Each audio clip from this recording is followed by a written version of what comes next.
CBI ने गुरुग्राम के call centre में छापा मारा, 43 लोगों को गिरफ्तार कर लिया। सीबीआई ने 7 जगहों पर छापेमारी भी की। 130 hard disk, 65 mobile phone, 5 laptop समेत कई ऐसी चीजें जब्त की जिनमें इन 43 लोगों की हरकतों के सबूत जमा हैं। खास बात यह कि इस पूरे मामले पर अमेरिका की खुफिया एजेंसी एफबीआई और अंतर्राष्ट्रीय पुलिस यानी इंटरपोल की भी निगाहें हैं। लेकिन इस मामले में ऐसा क्या है? आखिर ये 43 लोग ऐसा क्या कर रहे थे जो पूरी दुनिया के लिए खतरा था? और इस मामले को जानने की जरूरत आपको क्यों है? चलिए समझने की कोशिश करते हैं।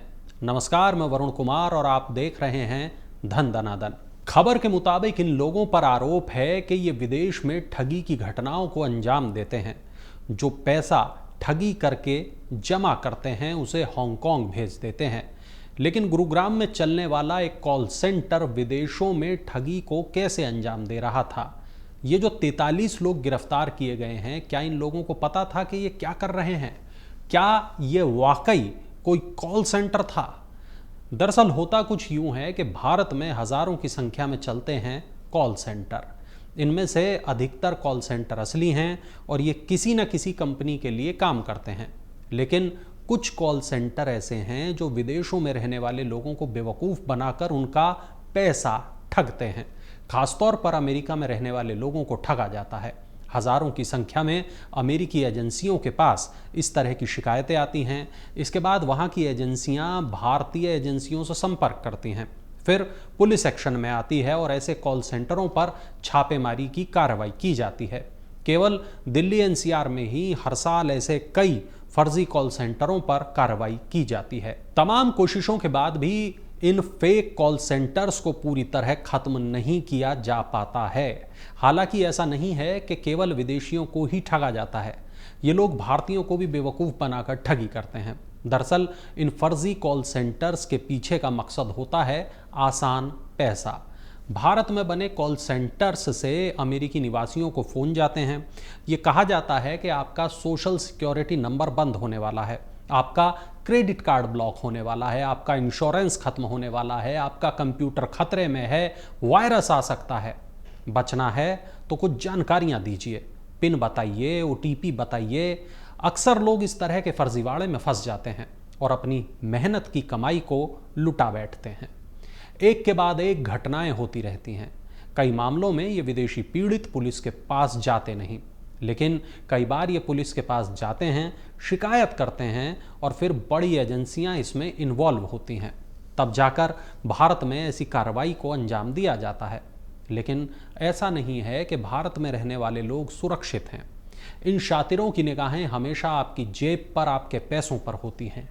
भारत में रहने वाले लोगों को कभी लॉटरी तो कभी फ्री कूपन, इनका झांसा दिया जाता है। उनके साथ भी ये ओटीपी वाला खेल किया जाता है। जब लोग इस झांसे में फंसकर लुट जाते हैं तब पुलिस के पास पहुंचते हैं। भारत में ऑनलाइन ठगी के कई मॉडल काम करते हैं। इनमें से सबसे ज़्यादा चर्चा में रहते हैं जामताड़ा मॉडल, मेवात मॉडल और दिल्ली मॉडल। जामताड़ा और मेवात के अपराधी असंगठित हैं और इनको पकड़ना खासा मुश्किल होता है, लेकिन Delhi model call centre model है और इसलिए इनको पकड़ना अपेक्षाकृत आसान होता है। हाल फिलहाल में इस तरह की ठगी काफ़ी बढ़ गई है। इन कॉल सेंटर में काम करने वालों को पता होता है कि ये लोग फर्जी काम कर रहे हैं, लेकिन फिर भी पैसे और इंसेंटिव के चक्कर में ये लोग गलत काम करते रहते हैं। यहाँ से निकलने वाले तमाम लोग खुद का फर्जी कॉल सेंटर खोल लेते हैं और फिर तमाम बेरोजगार युवाओं को इस काम में अपने साथ जोड़ लेते हैं। यही वजह है कि नए से नए कॉल सेंटर खुलते रहते हैं और पुलिस सभी कॉल सेंटर्स को कभी खत्म नहीं कर पाती। अब सवाल यह कि आखिर इन लोगों को कैसे पता चलता है कि फ़ोन किसे करना है? आपका नाम, आपका नंबर इन लोगों के पास कैसे पहुंच जाता है? जवाब है डार्क वेब के जरिए। दरअसल डार्क वेब इंटरनेट का वो स्पेस है जहां हैकर इधर उधर से हैक किए गए डेटा को बेच रहे होते हैं। इसी डार्क वेब पर ऐसे तमाम अपराधी भी मौजूद होते हैं जो इस डेटा को खरीदना चाहते हैं, इसके ज़रिए लोगों को ठगना चाहते हैं। यहाँ तमाम गैरकानूनी कामों के बारे में खुलेआम बातें की जाती हैं और ख़रीद फरोख्त को भी अंजाम दिया जाता है। लेकिन डार्क वेब पर हुई बातचीत का पता लगाना और डार्क वेब पर हुए लेन देन को पकड़ना बहुत कठिन काम होता है। डार्क वेब को ना तो कोई कंपनी चलाती है और ना ही किसी एक देश से इसे ऑपरेट किया जाता है, इसलिए इसको खत्म करना तकरीबन नामुमकिन है। सरकारी वेबसाइट cybercrime.gov.in पर दी गई ये जानकारी बताती है कि करीब 24 तरीकों से ठग आपको लूट सकते हैं। इसमें फिशिंग से लेकर रैंसमवेयर तक का जिक्र है और सेक्सटिंग से लेकर सेक्सटॉर्शन तक का जिक्र है। यहां से पता चलता है कि अपराधी अब केवल OTP वाले फ्रॉड नहीं करता, बल्कि अब इन्होंने आपको लूटने के लिए एक से एक तरीके निकाल लिए हैं। डार्क वेब से आपकी जानकारी चोरी करने वाले ये अपराधी आपसे संपर्क करते हैं। इनका ठिकाना मेवात हो सकता है, जामताड़ा हो सकता है या फिर दिल्ली NCR के कॉल सेंटर भी हो सकते हैं। इस तरह के कॉल सेंटर चलाने वालों को पकड़ना पुलिस के लिए बहुत मुश्किल होता है, क्योंकि ठगी करने के लिए ये लोग इंटरनेट कॉलिंग का इस्तेमाल करते हैं। हालांकि जांच के दौरान जब डेटा की स्कैनिंग की जाती है तब ये पता चल जाता है कि ये कॉल सेंटर असली है या फिर नकली है। गिरफ्तार किए गए लोगों पर IT एक्ट की धाराओं में केस भी दर्ज किया जाता है।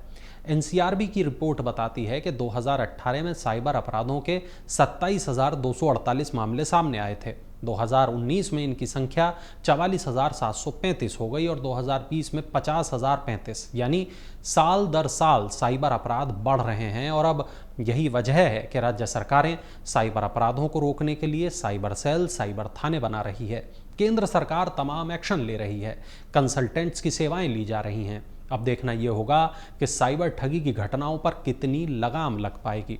लेकिन इस वीडियो के जरिए हम आपको ये बताना चाहते हैं कि आपको भी सतर्क रहना चाहिए। कभी अपनी निजी जानकारी किसी सोशल मीडिया प्लेटफॉर्म पर शेयर नहीं करनी चाहिए, कभी OTP किसी को नहीं बताना चाहिए और कभी किसी हनी ट्रैप में नहीं फंसना चाहिए।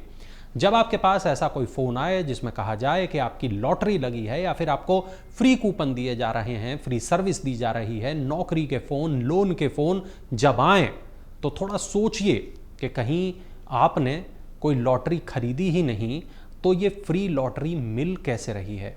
सवाल ये भी है कि कोई किसी को फ्री में कुछ नहीं देता, यानी आपके साथ केवल और केवल ठगी हो रही है।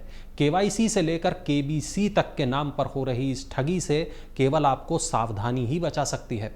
उम्मीद है कि फर्जी कॉल सेंटरों और डार्क वेब पर बना ये वीडियो आपको पसंद आया होगा। अगर आपका कोई सवाल है डार्क वेब से जुड़ा या साइबर ठगी से जुड़ा तो कमेंट बॉक्स में हमें ज़रूर बताएं। हम अपने अगले वीडियो में आपके सवालों का जवाब देने की कोशिश करेंगे। नमस्कार। अगर आप ये वीडियो YouTube पर देख रहे हैं तो हमारे चैनल को सब्सक्राइब करें और बेल आइकन को दबाना ना भूलें। अगर आप Facebook पर ये वीडियो देख रहे हैं तो हमारे पेज को लाइक करें।